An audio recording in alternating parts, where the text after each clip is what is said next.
All right, everybody. We are getting ready to do Q&A with our trainers. It is Burn University. Are you ready for this, Morgan? I'm ready. We love this. What do you think we're going to get asked today? Well, you know, it's usually around the same topics. And so what we'll do is challenge ourselves to give like unique perspectives for everybody today, since this is going to be on YouTube and the podcast. All right. So we're getting ready. We're getting fired up. They're all here. How many trainers are here for Burn U? That's a great question. Well, anyways, we just got out of meetings and stuff, and this is kind of know how our those life. details, but not this week. This is how our life rolls nowadays, and we're excited, regardless, to be with our Burn U trainers. Check it out. Don't forget, okay? Listen to me. Don't forget. Subscribe. Flex on that subscribe button. Come on. Flex on it. That's our unique call to action. Can we make it unique by?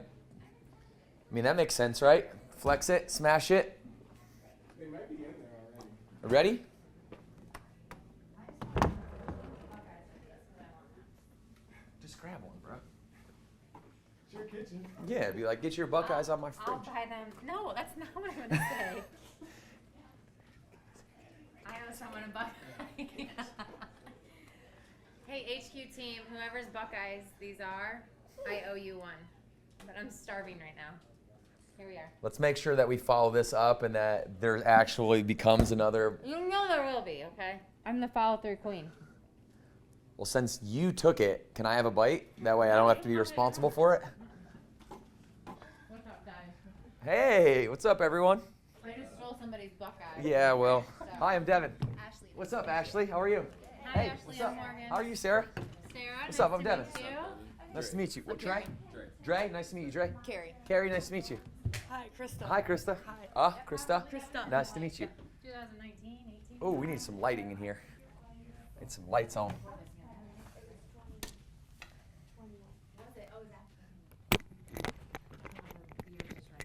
You look familiar though. You were pregnant when we. Okay. Oh yes, I feel like I do remember your smile. I do too. Yes. I do too. Hi All right, guys. I have this ready to How go. are you? Sorry, I'm like Buckeye in one hand, Buckeye in the other. How's it going? How are you? Good, how are you? Good to see you. Good to see you. Okay. Or is this everyone? Is this the whole crew?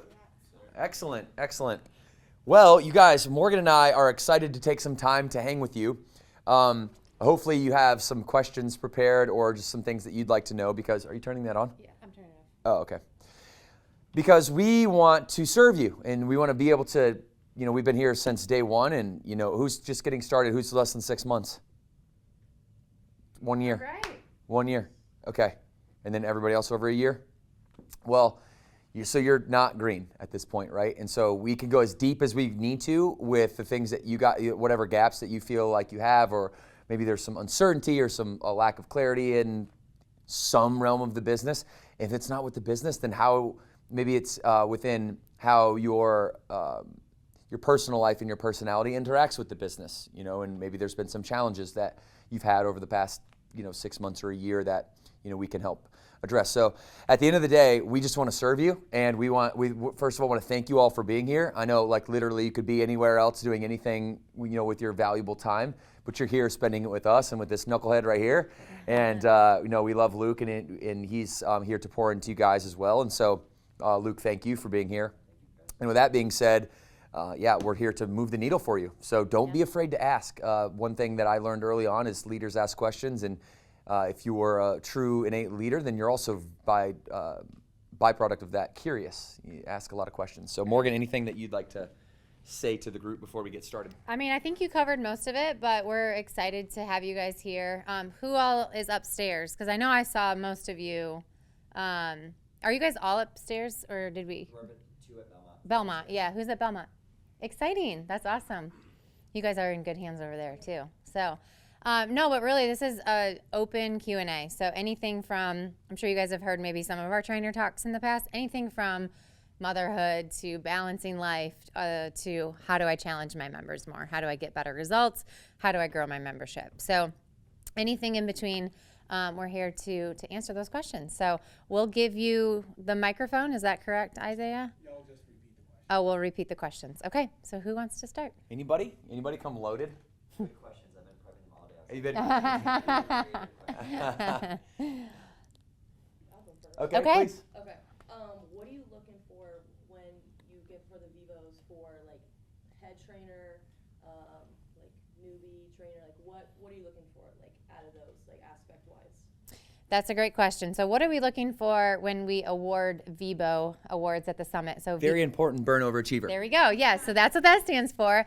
So that's actually a great question because what we have spent a lot of time doing is defining that criteria. So we're going to be publishing that so you guys can actually see by award, how do I earn it? So it's a combination of things. Obviously, some of them are rookie awards, which means you have to be open for less than 12 months.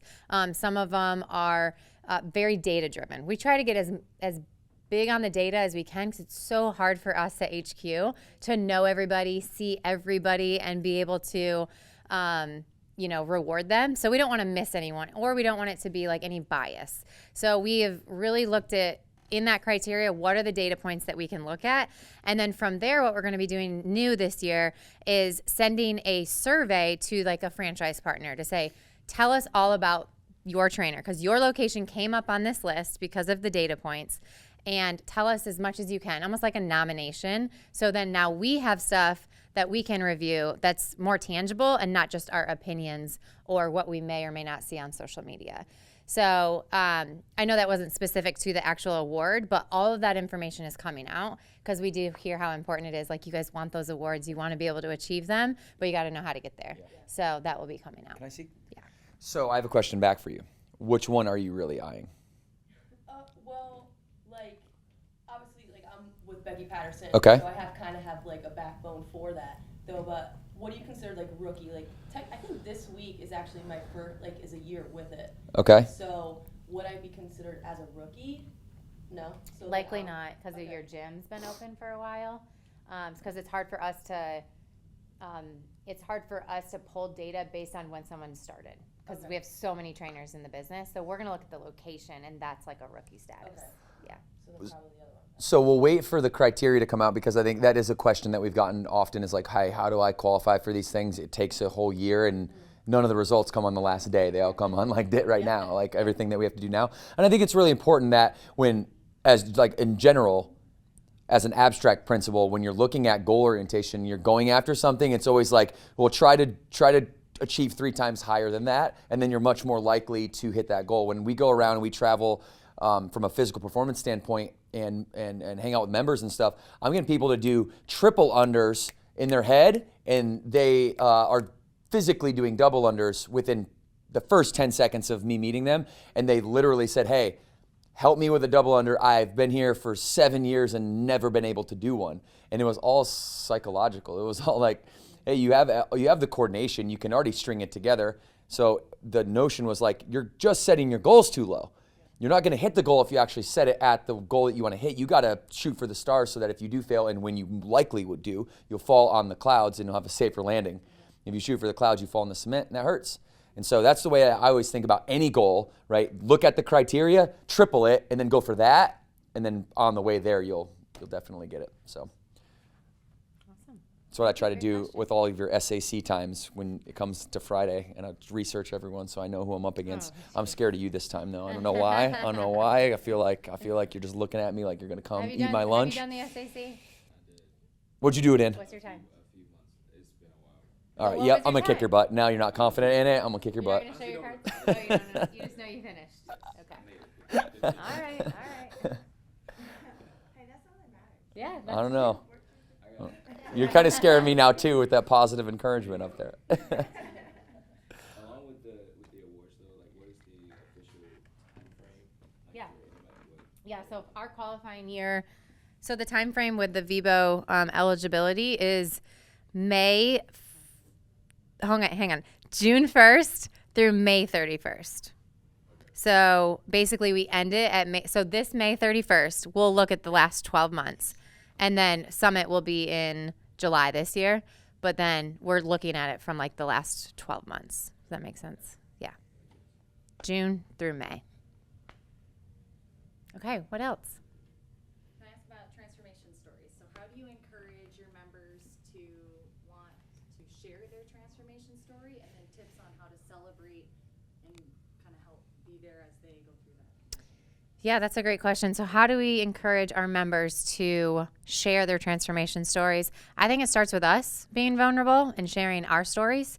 So, you know, if you don't think you have a story, you do. I promise each one of you have a story, and you need to spend some time thinking about what your story is and, you know, how, whether that's burn boot camp impacting or just fitness related, you all have a story that's going to inspire somebody else.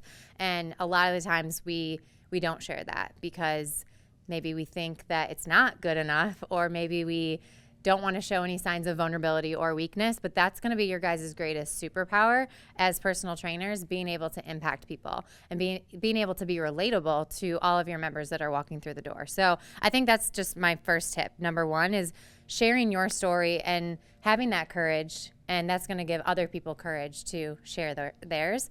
And then a practical tip for me would be when you are hearing somebody in a focus meeting talk about some wins and some celebrations, make sure that you're never underappreciating and recognizing those small wins. That doesn't necessarily need to be a transformation story, but the more you can build them up and like get them to like own that part of their story and be proud of the little things, I think it makes it easier to say, hey, I'm so inspired by your story, and I think there's so many people that would also be inspired, and I would love for you to share it.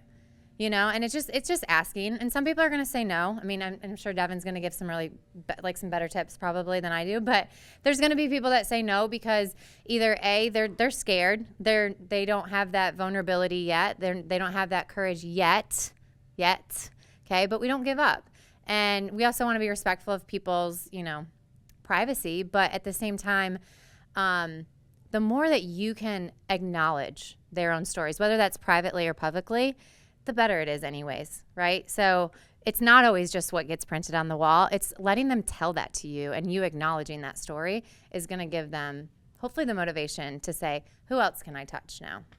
So one little point that I would add, although I don't have much more, I thought that was really good. One little point that I will add is that more people want recognition more than they want anything else. So you have to believe that as a prerequisite before you can even, you know, approach somebody. Because if you believe that they don't want to do it, well, you're projecting your own beliefs and feelings onto that person, when actually, like, human psychology will show us that we want recognition, especially from those that we would say that those who we say that we love, but we want recognition in general more than we want anything else. So this is a way for people to get recognized so a way for them to get recognized by also empowering them. And to Morgan's point, it's some people, they'll say no, or they'll be shy when you first ask them about it, because we haven't done a good enough job yet of building up that confidence to get to the point where they actually think that the people that they love are going to appreciate that, rather than think that they're bragging on themselves, or that they're, you know, somebody who always talks about themselves, or it's not that special, right? And so it's small wins and confidence to build them up to the point. But you'll know when you've transformed somebody's life from the inside out when they want to share it and they previously didn't want to. That's one of those qualitative signs that will prove to you that, hey, this person is actually gaining tangible confidence. The thing that I can't see, I'm actually observing it in the way that they would come forward and have the confidence to share their story. So my only other point was that it's just a good proxy to how well you are, or how good you are at building community.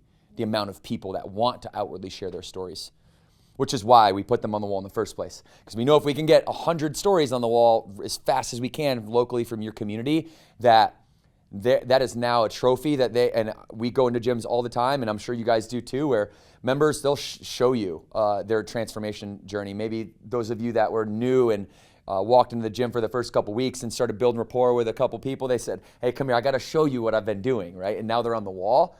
And now they can point to that and say, I'm proud of that. The more people you get to be proud of it, I think the more collective confidence that you build in and outside of your four walls.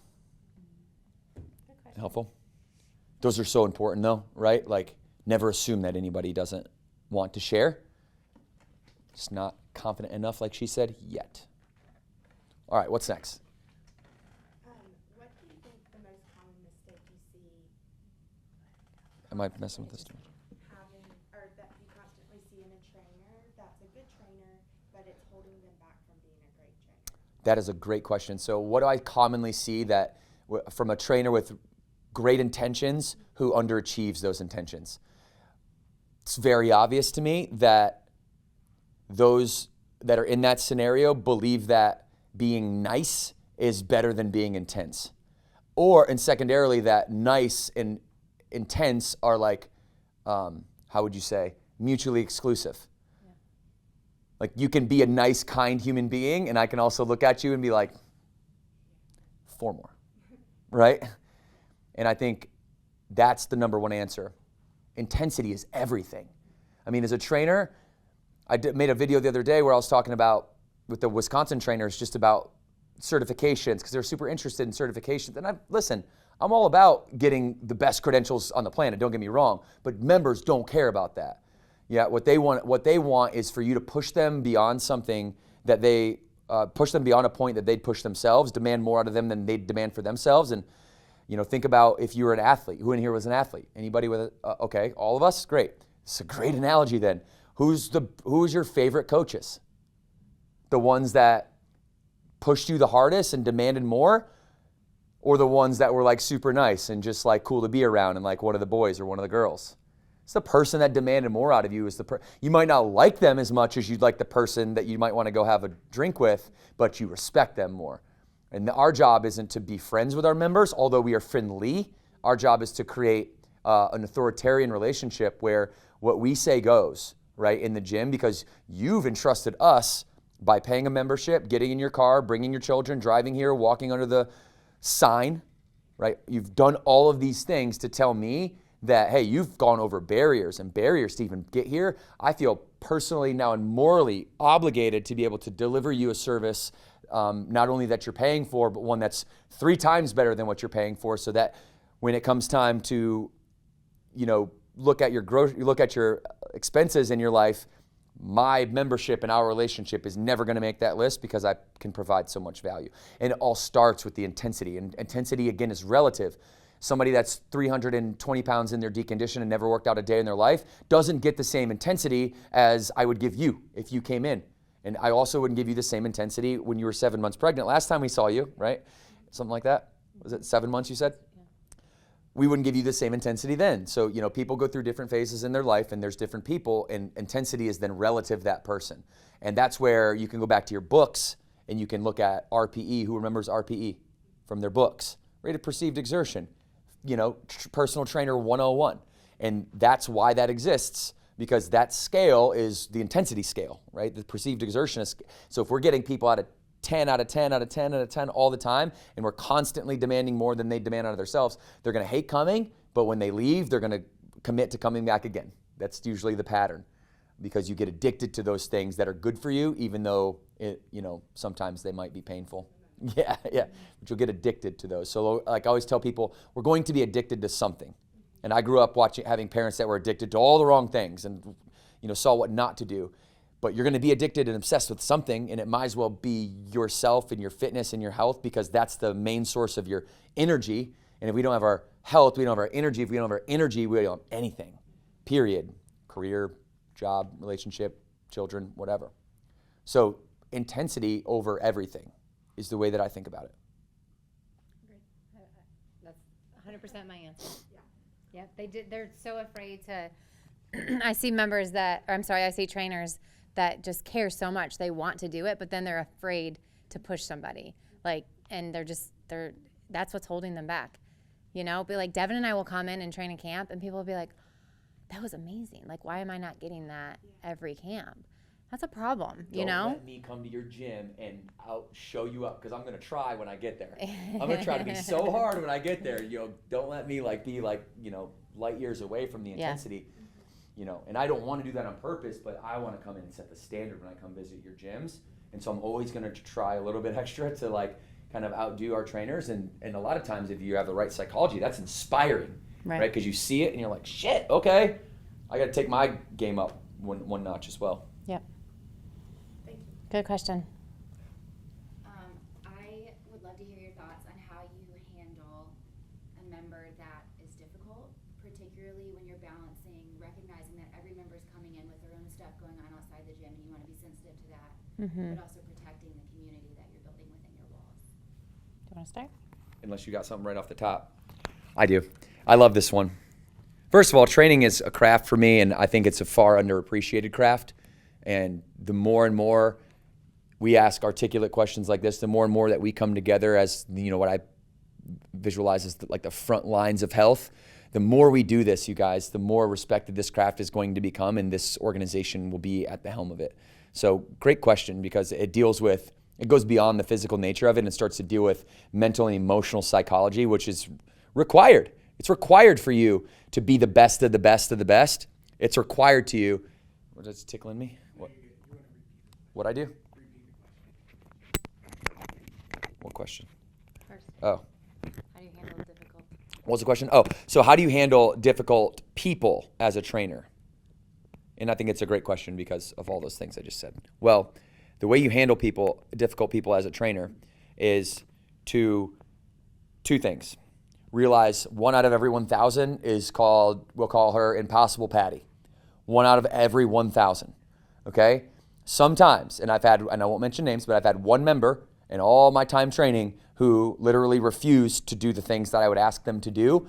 Then I ask myself the question, okay, is this person adding value to the community? Okay, not necessarily. Well, are they detracting value from the community? Not necessarily. Okay, do they trust me? Yes. Are they here to add value collectively to this room? Potentially. And you start to go through a checklist of questions to say, is this person a good teammate or not?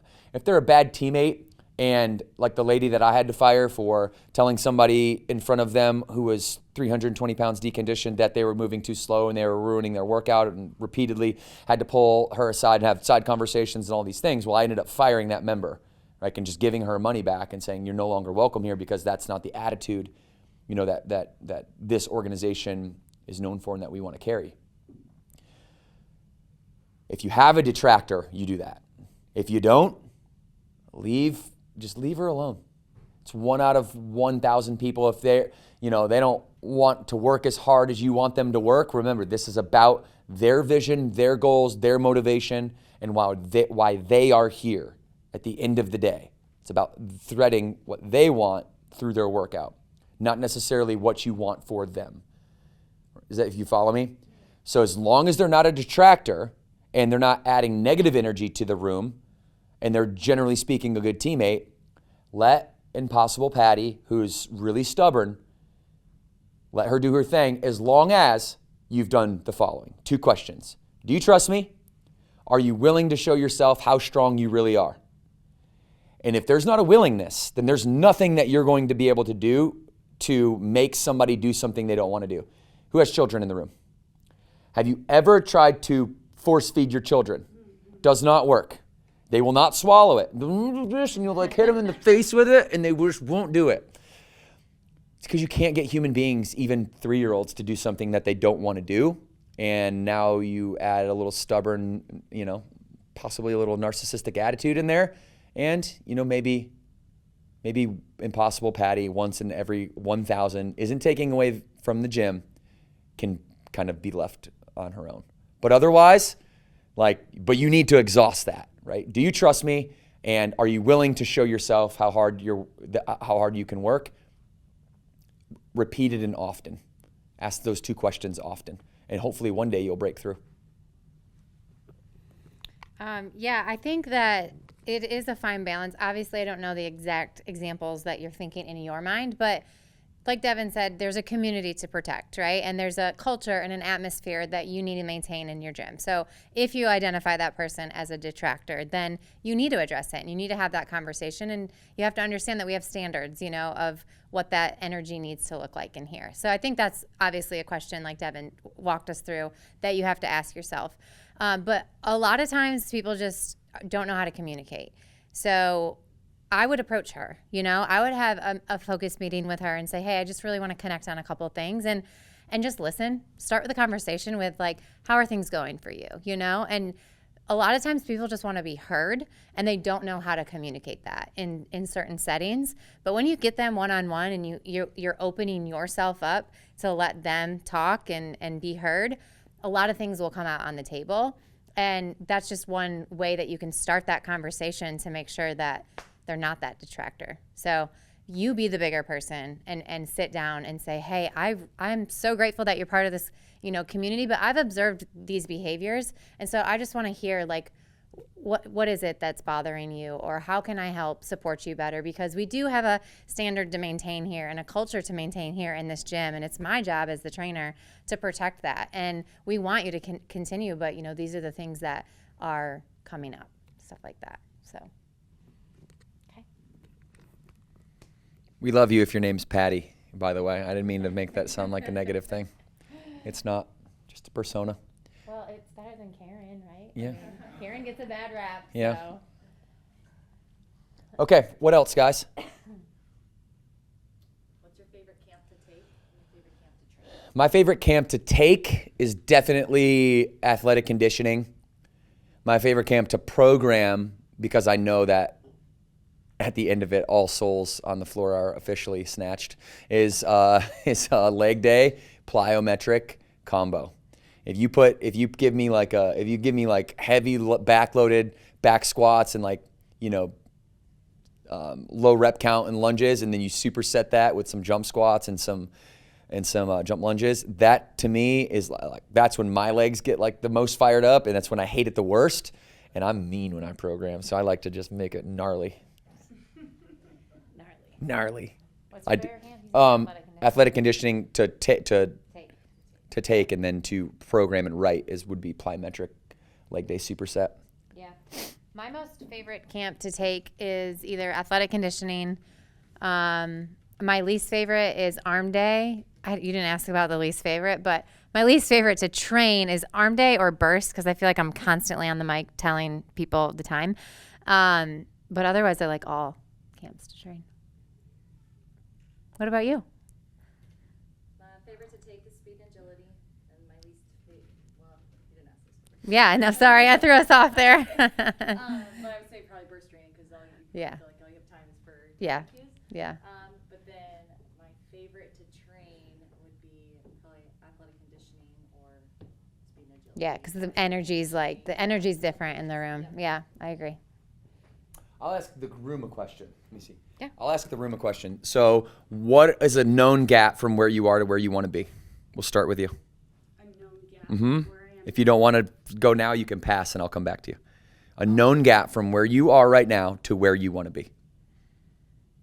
I've been complacent. Okay, great. Give her a round of applause, you guys.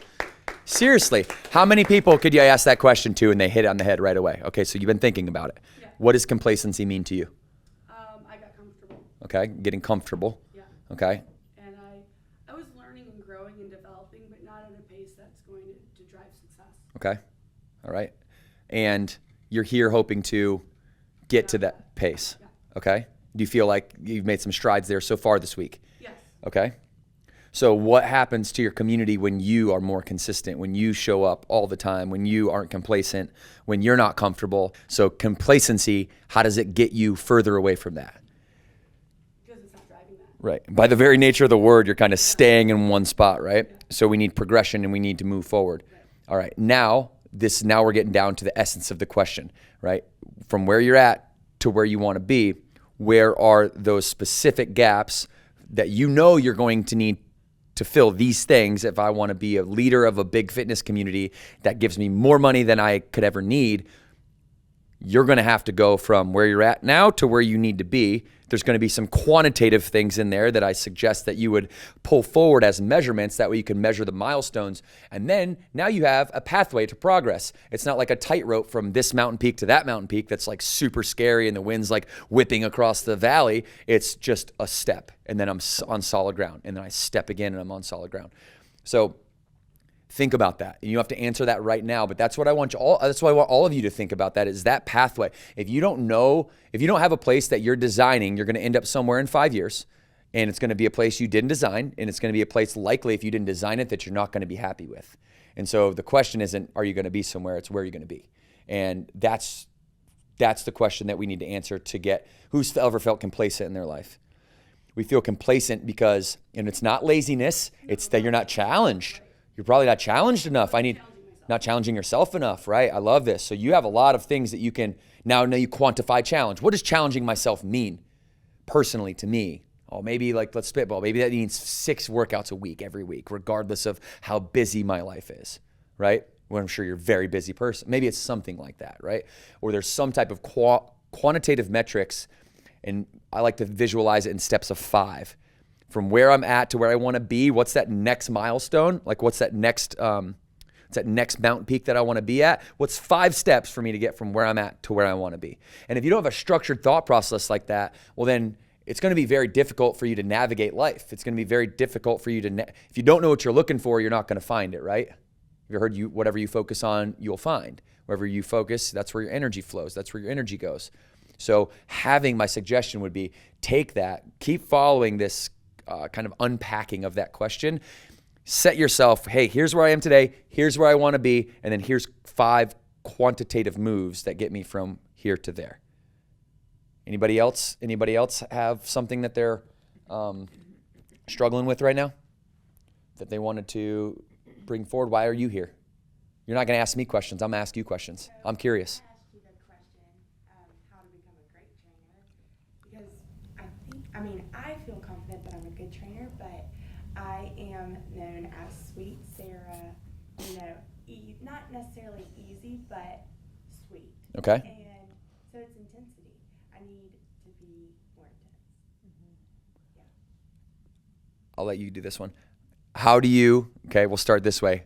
How do you become more intense? Well, I've learned Quantify that. a lot from Luke. So we've used the word murdering people. Yeah. Oh, okay.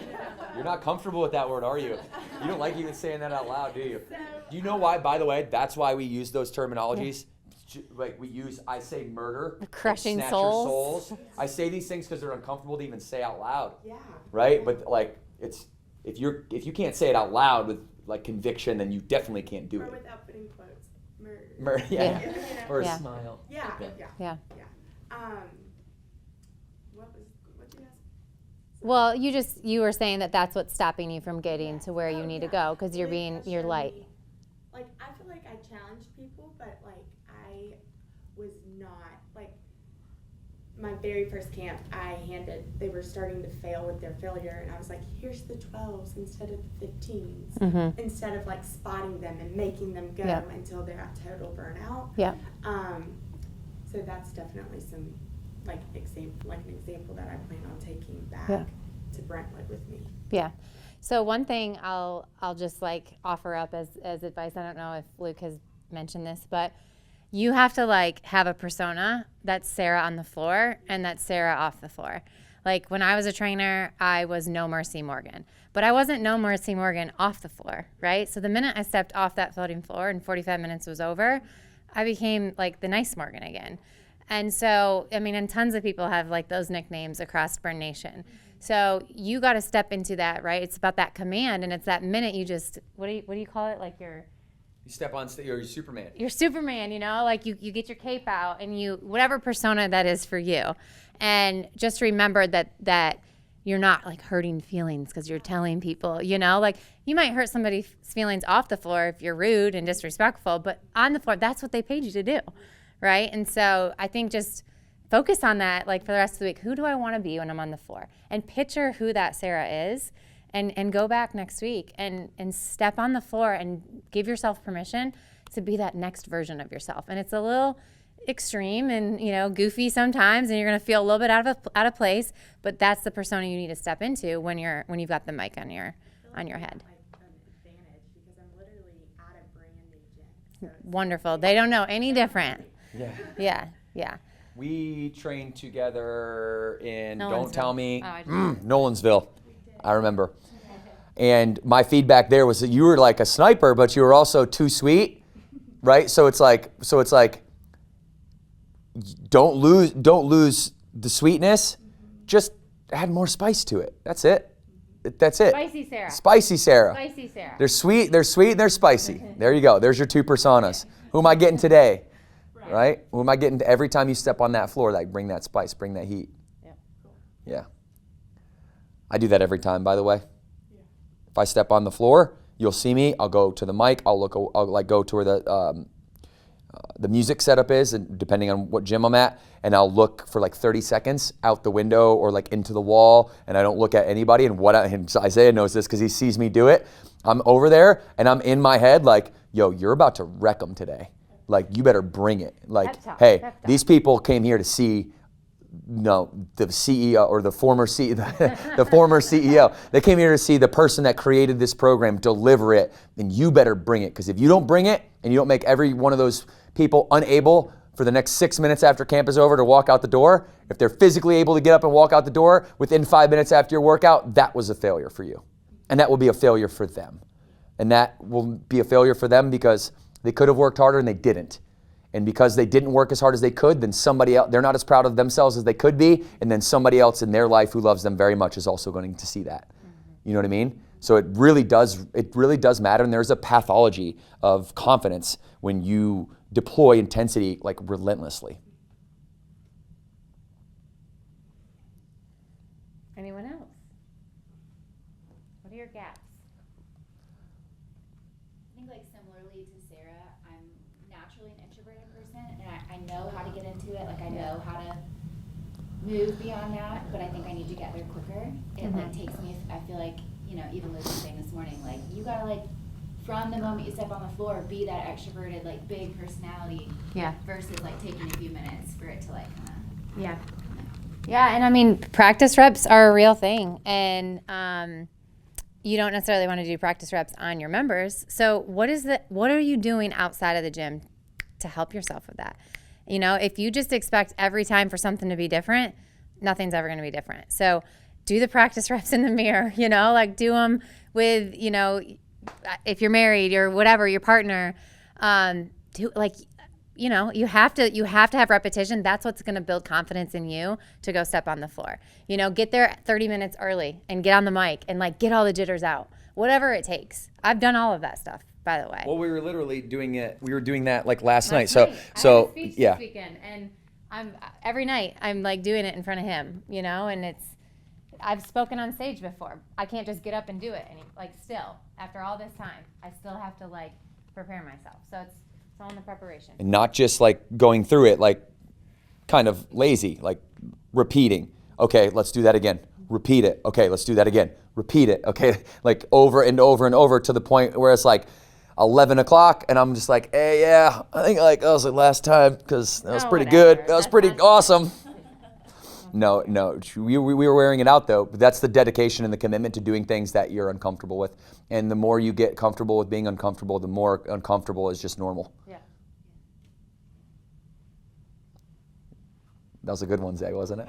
That was a good one. Zay's always my hype man back there. He'll give me an ab lib. He'll be like, damn. 20 minutes. Woo.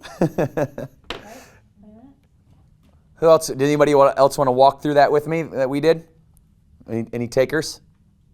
Sure. You want to do it? Okay. Where's the known gap for you to get to where you're at today to where you want to be? So, open gyms and teams of trainers. Okay.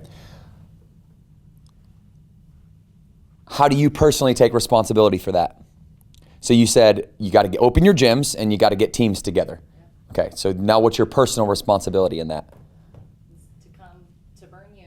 Okay. To learn, to get feedback on my own camps, but also to learn and observe how feedback is being given from other camps. So that way, when I hire, I know what I'm looking for, and then how to help train them and relay all of this onto teams. Okay, perfect. So we took one step, you got one milestone. What's the end goal? Blue carpet certified gyms. Okay, does that mean something to you to be blue carpet certified if you're losing $10,000 a month? Just asking. Well, Is that really the goal? well, no, I guess profitability. Okay, how much specifically? I don't have an answer. It's okay. That's why we do this, right? And most people do it this way. They'll go, hey, here's where I'm at. I want to be somewhere over there. And they'll say it, but they'll be very vague and unspecific about it. And then they'll just know what's coming next. And then take one step and be, okay, next step. And figure it out and then go. And then look around and then figure out the next step and then go. You're much faster if you start with the end game and you work backwards from the end game. So let's say in game for you is year 1. Let's say 18 months, okay? At 18 months in, I need to have 403 members, because if you put 400, that's lazy math. Nothing ever works out to be right on the dot, right? So I need 403 members, because based on the other people in my area that I've spoken with, this is their lead generation. I'm gonna add 1 to that because I'm me and I'm a dog and I'm gonna go get it. So I'm gonna add 3 instead of 2, and then I'm gonna get 3 leads every single month, or every single day rather, and that's gonna be this many net members. That's gonna be, this many leads, and so that you don't have to guess and your teams don't have to guess. You just know, because if you need to work backwards from 403 members, let's say there's a 50% closing ratio, you have all the information that you need to know in order to get to that goal, right? So burn you is 1, getting your teams together is 1, getting the gyms open, right? You could say, okay, milestone 1, get gym open. Milestone 2, 30 days. Milestone 3, 60 days, 6 months, 8 months, 1 year. And you could start to quantify it by time. Guys, we have to get our goals and our visions and the things that we are on fire about here. We have to get these things on paper. You're not going to navigate success if you don't have a blueprint. So, and it can't just be here, because who changed their mind from yesterday to today? I've changed my mind 9 times this morning already. You know what I mean? You're going to change your mind. So if you don't put things permanently down on paper, then the thoughts are fleeting, and it's going to get convoluted, and it's going to get messy, and you need the permanency of putting your goals down on paper. So the dreams are in your head. This is the way I visualize it. The dreams are in your head. Y'all probably got a bunch of dreams. Goals need to become manifested on paper, permanent, and then goals become reality when those goals have then scheduled tactics that are on your calendar that allow you to then go out and just execute those tactics with confidence, knowing that the tactics are going to reach the milestones and the milestones are going to reach the end goal. And that simple exercise is like literally navigating, whether it's personal or professional success. You've heard it before, right? So I guess the fundamental question is, then why don't many people do it? If you've heard it before, why don't you do it? So this is my invitation to you while you're maybe away from your children for a few days. I know you guys are tired and you're putting in that work. I know, like, it's a grind. I get it. It's also the most rewarding job ever. It's also a very physical grind. And do yourself a favor and create a reason for the grind. It's important to do that. I don't believe in burnout. I think burnout is a byproduct of not doing what I'm talking about. And then you're lost somewhere in the middle and you're burned out because you're spinning your wheels and you don't know where to go next. Progress is happiness. If you know where you're going next and you can look at the thing that you're going to next and you can say, I'm progressing toward it, I'm trying as hard as I can, then you're going to be golden. I don't have anything else to add. You want to add something, Luke? You coming down for a encore? I'm gonna let you go on this. Okay. All right, you guys. Anything else? Was that useful? Is that helpful? Try to do that. Try to do that tonight, right? Just like at least start it. You don't need to have it perfect, but just like visualize it. Like draw a little mountain peak and then write your goal on the mountain peak and then create 5 little stones and then try to identify which each one of them are and make sure that you can quantify it, that it has a number so that it's not just a feeling or an intuition, that you actually land the plane. Mm-hmm. Do you want to finish up with anything? Any last message?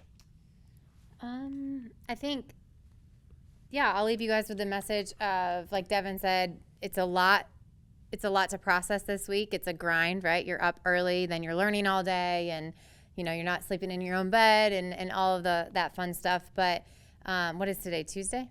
Yes, it's Tuesday. So you've got a couple more days. I think at the end of every day, one thing you can do starting today is make sure that you've kind of digested all the takeaways, okay? Because you're going to think you're going to remember this stuff, but you're going to get to the end of the week, and then you get home, and you're back with your families, and then you're right back in it Monday.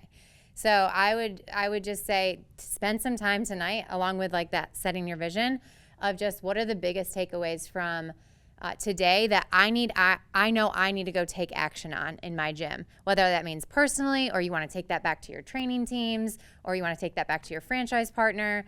Make sure you're documenting that stuff. So then at the end of the week on your trip home, as you're kind of going through the entire week, now you've got, let's say 10 to 12 things that you can build that list and that priority. because you can't do it all at once. Okay, we're going to get really excited and you're really fired up. You think you need to do all these things and change all these things. And the reality is that's going to be overwhelming for you and probably for your team that you're going to go dump it all on. So make sure you're creating like a priority list and a focus on what is going to make the most impact. And that's what we're going to do first.